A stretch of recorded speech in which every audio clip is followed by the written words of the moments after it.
রব্বুল আলামিন পৃথিবীর কোনো মানুষ আমার গুনাহ সম্পর্কে জানে না, তুমি আমার গুনাহ সম্পর্কে জানো। আমি এমন গুনাহ করেছি আমার বিবি জানে না, বিবি গুনাহ করেছে আমি জানি না। আল্লাহ তুমি সব কিচ্ছু জানো, হে আমার প্রভু তুমি আমাকে মাফ করে দাও। আমার আল্লাহ বলে তারপরও যদি তোমাদেরকে আমি মাফ না করি, তারপরও বান্দা তোমরা আমার রহমতের দরজা থেকে ফিরে যাইও না। আমি তোমাদেরকে হুকুম দিচ্ছি, ওয়ালাউ আন্নাহুম ইয যালামু আনফুসাহুম জাউকা, বান্দারে যদি গুনাহ করে ফেলো আমার রহমত থেকে মুখ ফিরে তুমি চলে যাইও না।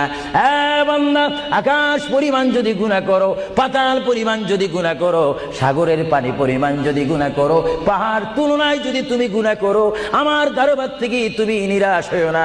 বান্দা আমি তোমাকে একটি রাস্তা পাঠাই দিচ্ছি, একটি পথ তোমাকে আমি দেখাই দিচ্ছি। সেই পথটি কোন পথ তোমরা জানো? ওয়ালাউ আন্নাহুম ইয যালামু